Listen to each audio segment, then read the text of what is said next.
ભાગવત ભગવાન કી જય. કંસની વ્યગ્રતા, પ્રભુ અવતરણની તૈયારી, આસીન સંવિસ્તેષણ, પૂંજાન પર્યટન મહિમ, ચિંતયાનો ઋષિકેશમ પશ્યત તન્મયમ જગત. તેને નારાયણ સિવાય બીજું કંઈ યાદ આવતું નથી. જો પ્રભુ આમ તો એને દુશ્મન લાગે છે, એને દુશ્મન જ માને છે. જેની યારે વાંધો પડ્યો હોય ને આખો દી યાદ આવે. પાડોશિયારે ઝઘડો થયો હોય ને તો આખો દી આપણે એની જ વાતો કરીએ. કોઈનો ફોન આવે તો એ કંઈ જવા દો ને, અમારે તો પાડોશમાં જરાય ફાયવા નહીં. પણ તમને ક્યાં કોઈ પૂછે છે મારા વાલા? એટલે કંસને ઓલો 8મો ગર્ભ એવો યાદ રહી ગયો. એટલે એને જ્યાં જુઓ ત્યાં બધે ઠાકોરજી જ દેખાય છે. પણ આપણા પ્રભુ એવા ને આમાંય સવડું લે કે કાંઈ ને કંસ વેર ભાવે મને ભજે છે ને, આ કૃષ્ણ જ આવું વિચારી શકે.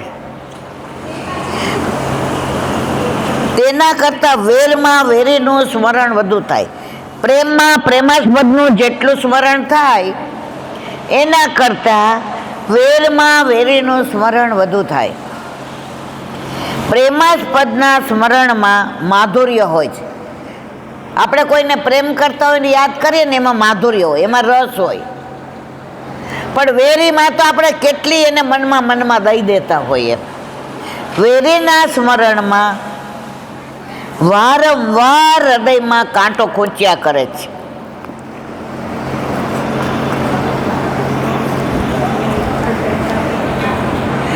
જીવનમાં વાગવાના પ્રસંગો ઘણાય બન્યા હોય, કોઈ ખટકોઈ રહી ગયો હોય તો તેની સ્મૃતિ અચૂક રહેવાની. કોઈ કે આપણને સંભળાવ્યું હોય ને ક્યારેય, કોઈએ વખાણ કર્યા હોય એ બહુ યાદ ન રહે મારવાલા.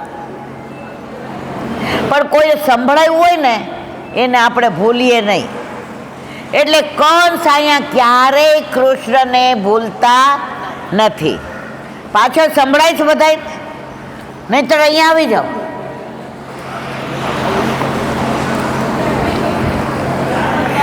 આ શ્લોકમાં ભગવાન માટે ઋષિકેશ શબ્દ વાપર્યો છે. આ શ્લોકમાં ભગવાન માટે કયો શબ્દ વાપર્યો?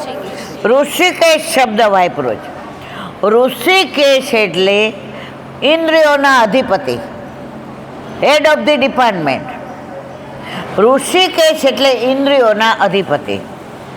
આજે કંસની તમામ ઇન્દ્રિયો ઉપર ભગવાન નારાયણે જોર જમાવી દીધું. આંખ ખોલે તો કૃષ્ણ દેખાય, મોઢું ખોલે તો કૃષ્ણ બોલવાનું મન થાય, હાથ ઊંચા કરે તો કૃષ્ણને મારવાનું મન થાય, પગ ચાલે તો જેલમાં જવી દે એને મારવાનું મન થાય. તો ચારે બાજુ દરેક ઇન્દ્રિયથી કૃષ્ણ કંસને દેખાતા જ નથી, કૃષ્ણની દરેક ઇન્દ્રિયોમાં સમાઈ ગયા છે.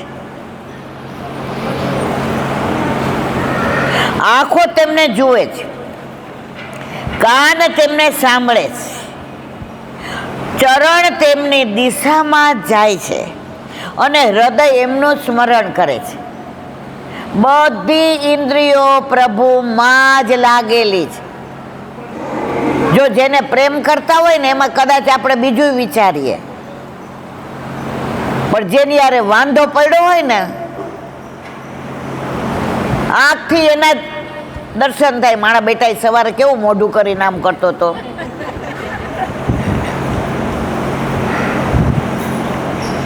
મોઢું ખોલીએ તો તરત ઘરમાં કહીએ, અલા તમે તો કાંઈ બોલતા નથી, કેટલું બધું બોલી ગયો મને. એમ અહીંયા કંસને સતત કૃષ્ણનું જ સ્મરણ થાય છે. કાન તેને સાંભળે છે, ચરણ તેમની દિશામાં જ અને હૃદય એમનું સ્મરણ. શ્રીમન્નારાયણ નારાયણ નારાયણ શ્રીમન નારાયણ નારાયણ કંસ બહારો બની ગયો છે. તે તલવાર હવામાં ઝીકે છે, ભ્રમિત બન્યો. ભગવાન કહે છે તું પ્યારથી મારો ન ભલ્યો તો ભલે, પણ ખારથી તો મારો બની ગયો ને. કાઠિયાવાડમાં એમ કે મારા ઉપર ખાર બહુ રાખે છે. અહીંના લોકોને સમજણ ન પડે ખાર કોને કહેવાય. અહીંયા એમ કે મારી ઉપર દાય જ બહુ રાખે. ખરું ખોટું મારવાલા? આપણે કાઠિયાવાડમાં એમ મારી સામે ખારથી જ જોતો હોય છે. જેટલી તન્મયતા કંસમાં હતી એટલી જ તન્મયતા માણસમાં ભગવાન માટે થાય તો તેનો બેડો પાર થાય.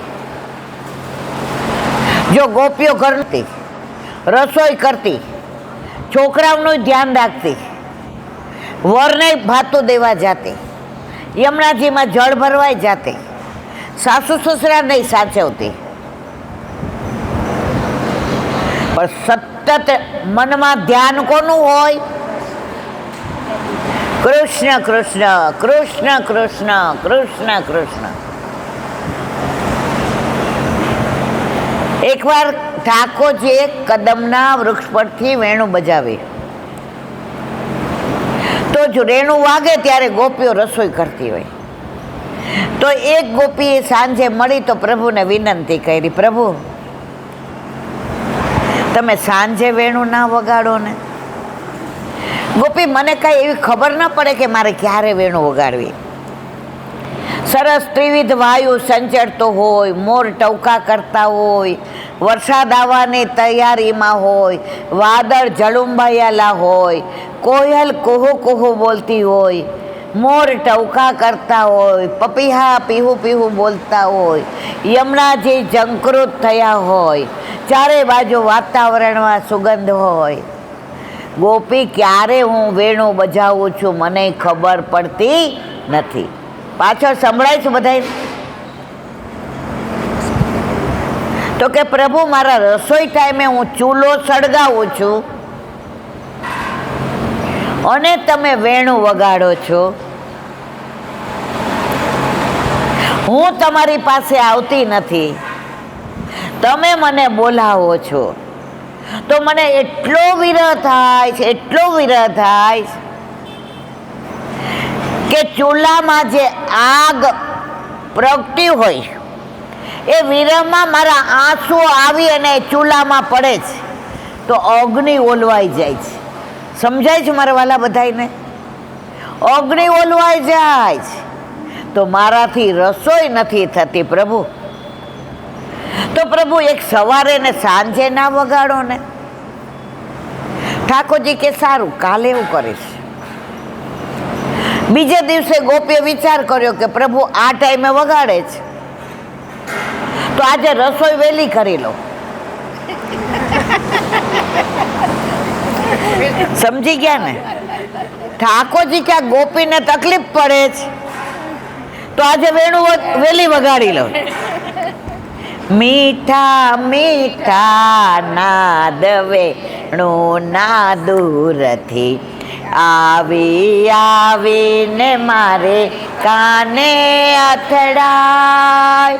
મીઠા મીઠા નાદ વેણું ના દૂર આવી આવીને મારે કાને અથડાય. મૂકી મૂકી ઘર કામ સૌ ગોપીઓ, મૂકી મૂકી ઘર કામ સૌ ગોપીઓ, વનમાં તે દોડી દોડી જાય. વનમાં તે દોડી દોડી જાય. મીઠા મીઠા નાદ વેણું ના દૂરથી આવી આવીને મારે કાને અથડાય, મીઠા મીઠા અનાદ વેણુના દૂરથી આવી આવીને મારે કાને.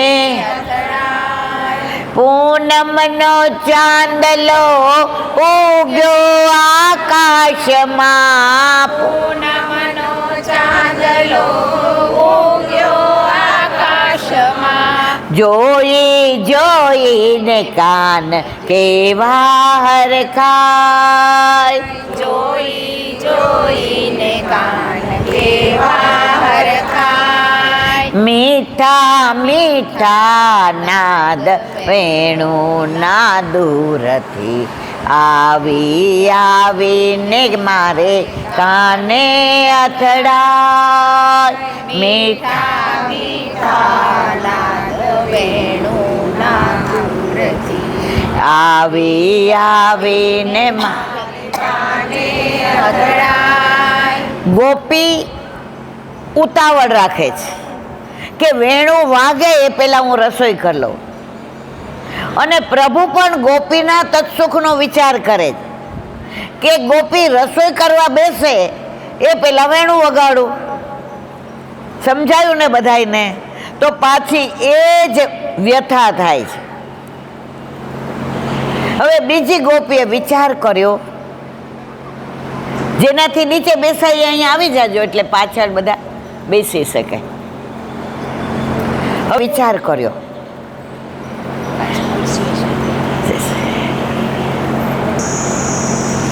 વલ્લભાધીશ. તમે બધા આટલા બધા દૂર દૂરથી આવો છો ને, ત્યારે મને એમ થાય કે પ્રભુ હવે મારી નજીક આવી રહ્યો છે. કારણ કે વૈષ્ણવ ભગવદીઓ થકી ભગવાન મળે, ભગવાન થકી ભગવાન ક્યારેય ન મળે. દિવસે દિવસે ગરમીનો પ્રકોપ વધતો જાય છે, પણ તમે બધા તાપમાં આપને સાંભળવા માટે આવ્યા. કારણ કે ભાગવત છે પ્રભુનું વાંગમય સ્વરૂપ, અને એમાંય આ ગૌશાળામાં જે અમે આનંદ લઈએ છીએ. તમે થોડા વહેલા આવ્યા તો અહીં ગાયો ઊભી ત્યારે સાંભળતી હતી, તમારે બધા જોવા જેવું હતું. ગૌશાળામાં ભાગવત સાંભળવું અને વાંચવું, હુંય બહુ નસીબદાર ને તમે બહુ નસીબદાર. ભાગ્ય સૌભાગ્ય શ્રી યમને જુદે. તો હવે કંસને ચારે બાજુ ઠાકોરજી જ દેખાય છે. આપણે તો ભગવાનને આટલો પ્રેમ કરીએ ને, સવારે સેવા પહોંચી લઈએ, પછી મંદિર સામું ન જોઈએ, ક્યાંક બોલાવે ને છેડો પકડી લઈએ તો આમ ઓલી બાજુ જોઈને જ હાલીએ. પણ પ્રાચીન ભગવદીઓ છે ને મારવાલા, મંદિર આગળથી નીકળે ને એટલી વાર આમ કરે. તો મેં એકવાર પૂછ્યું ઓલા પદ્માબાને, મને કે મેં કીધું તમે તો અમને એવું જ શીખવાડ, ત્યારે મારા ઘર ઠાકોરજી નહોતા. તમે તો અમને એવું જ શીખવાડો જ કે અનોસર કરીએ એટલે ઠાકોરજી તો વ્રજમાં પધારી જાય. તો તમે મંદિર આગળ જ્યારે આમ જાઓ તો આમ કરો, આમ જાઓ. એ કે તું અડધી ગાંડી છું. મેં કીધું આમ તો આખી છું. સાંભળ દીકરા, પ્રભુ વ્રજમાં કુંજ નિકુંજમાં કઈ ગોપી સાથે, કયા વનમાં, કયા સરોવરમાં, કઈ નિકુંજમાં બિરાજતા હોય તને મને નથી ખબર.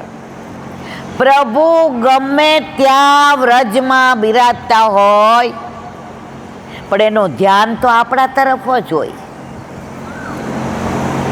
માછલી ઈંડા મૂકે ને પછી ચારે બાજુ ફરે, બધાને એમ થાય માછલી ઈંડા મૂકીને વહી ગઈ, ના વહી જાય. એનું ધ્યાન એના ઈંડા ઉપર હોય કે મારા ઈંડામાંથી ઉછરી રહ્યું છે ને. તો પ્રભુ અનોસરમાં વ્રજમાં પધાર્યા હોય છતાં પણ પ્રભુનું ધ્યાન આપણા તરફ હોય કે નહીં? મેં કીધું હોય. એટલે જતા આવતા એ કે પ્રભુ મારી સામે જોતા હોય ને તો હું આમ કરું. મેં કીધું તમને એવા દર્શન થાય, અમને તો હજી આપણે બધા ત્યાં પહોંચ્યા નથી. આપણે બધા હજી, પણ આનંદ એ વાતનો છે કે તમારી ને મારી મંજિલ એક છે. ચલ સખી સોતન કે ઘર જઈએ, માન ઘટે તો કહા ઘટે, પીયું કે દર્શન તો પઈએ. આજે અહીંયા બેઠા છીએ, બધાને ધણી એક છે. હું અલૌકિક ધણીની વાત કરું છું મારા વાલા. અહીંયા લૌકિક દાખલા લૌકિક આપું ને એ અલૌકિકના અનુસંધાનમાં. અહીંયા બેઠા છીએ, બધાનો ધણી એક છે ને, એટલે સત્સંગ આપણે એકનો જ કરીએ છીએ ને. યશોદાજીના લાલાનો, ગોપીઓના વાલાનો, ગોપના સખાનો, ગાયોના ગોવાળનો, યમુનાજીના પ્રીતમનો. પણ આપણું તો એ સર્વસ્વ છે. આપણો ગોવાળીઓ છે, આપણો પ્રીતમે છે, આપણો ભાઈ છે, આપણી બેને છે. જેને ભાઈ ન હોય ને એ ઠાકોરજીને રાખડી બાંધે.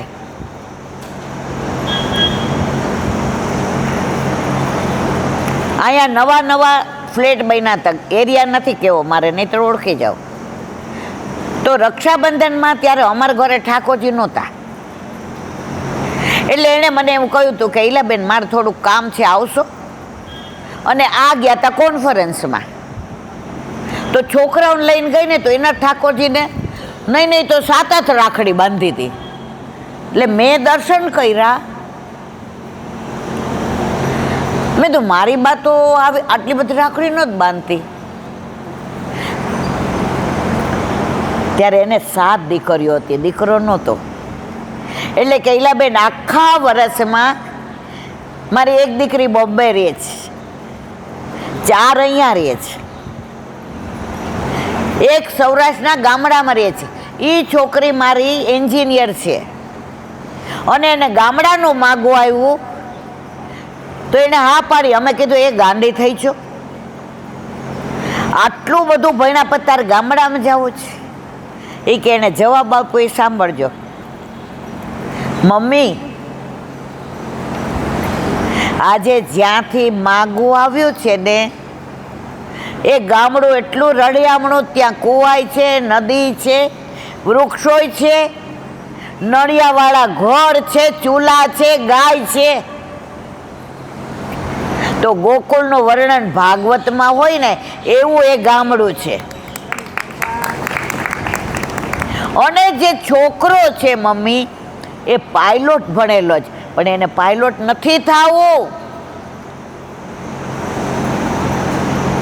એટલે મારે તો ત્યાં જ કરવું છે. તો એક દીકરી સૌરાષ્ટ્રના ગામડામાં રહે છે. તો 7 દીકરીઓએ નક્કી કર્યું કે આપણે ભાઈ છે જ ને એવું કેમ કહીએ છીએ? આપણા 7 ભાઈ વચ્ચે, 7 બેન વચ્ચે એક જ ભાઈ. સમજાય છે ને મારી વાત મારા વાલા? પાછળ સંભળાય છે બધાને? ન સંભળાય તો અહીંયા આવી જાઓ, અહીંયા જગ્યા છે. તો 7 બહેનો સોનાની રાખડી લઈ આવે. શેની લઈ આવે? મેં પછી એનું શું કરો? મને કે બધું ન પૂછાય. ત્યારે મને એવી સમજણ નહોતી પડતી કે ભાઈ ભક્તિમાં આવું ના પૂછાય. એટલે હું ગઈ એટલે પછી કે તને પ્રસાદ અહીં લેવા. સૌરાષ્ટ્રમાં એવું ના કે પ્રસાદ અહીં લેજો, નહીં તો જૂઠું થઈ જાય. મુઠ્ઠી મગનો મનોરથ. એટલે મેં કીધું આ 7 દીકરી સિવાય બીજું કોઈ તો છે નહીં. મને કે તું કીર્તન સરસ ગાય છે ને, મારા ઠાકોરજીને રખડીના કીર્તન સંભળાવ ને. ત્યારે નાના હોય ને તો કોઈ વખાણ કરે એટલે રાજી થાય. આપણે 2ના બદલે 4 સંભળાવીએ.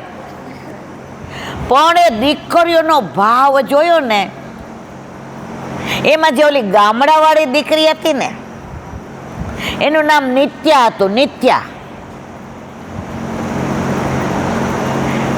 એને સરસ એક વાક્ય કીધું, દીદી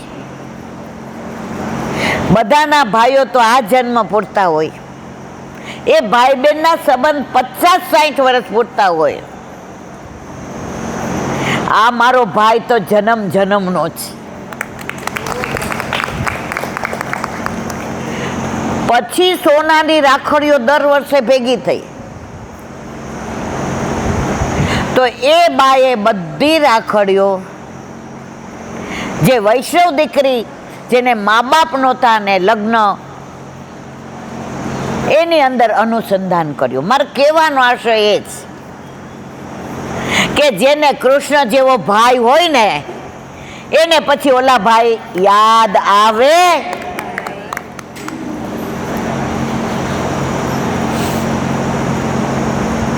કૃષ્ણ એવો વાલો લાગે એવો જ. પછી એ ભાઈ હોય, પતિ હોય, પ્રેમી હોય, બેન હોય, માં હોય કે બાપ હોય, આ એક જ ભગવાન આવો છે. બાકી બધાય ભગવાન ભગવાન છે. એકલો આ કાનુડો જેવો છે.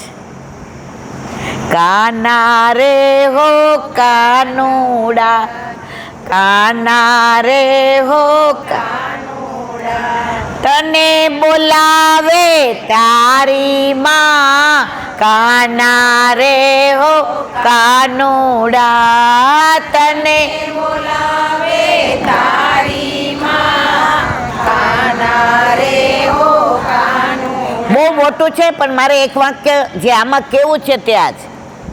ના ખાવું હોય તો ના ખાજે, ના ખાવું હોય તો ના ખાજે, બાણે બેસીને ઊભો થાજે, પાણે બેસીને ઊભો થાજે, કઢિયેલા દૂધ મારા પીતો જા, કાના રે હો કાનુડા, કઢિયેલા દૂધ મારા પીતો જા, કાના રે હો કાનુડા. દરેક ગોપીને, દરેક વૈષ્ણવને એક જ થાય કે પ્રભુ મારું આરોગ્ય,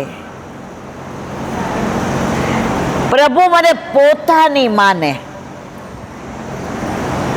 અને વલ્લભે એવી કૃપા કરી છે મારા વાલા, આપણે જેવા છીએ તેવા આપણા ઘરે આપણા માથે બિરાજતા ઠાકોરજીને અહીંયા ગમે એટલા બધા રૂપાળા દેખાવડા હોશિયાર હોય પણ આપણા ઠાકોરજીને તો આપણે જ ગમે હો, બીજા ગમે ગમે મારા વાલા. પ્રીતમ પ્રીત હિતે પૈયે, યદ્યપિ રૂપ ગુણ શીલ સુધરતા, ઈન બાતન ન રીઝઈએ. પ્રભુને ગુણ રૂપ કોઈથી મતલબ નથી.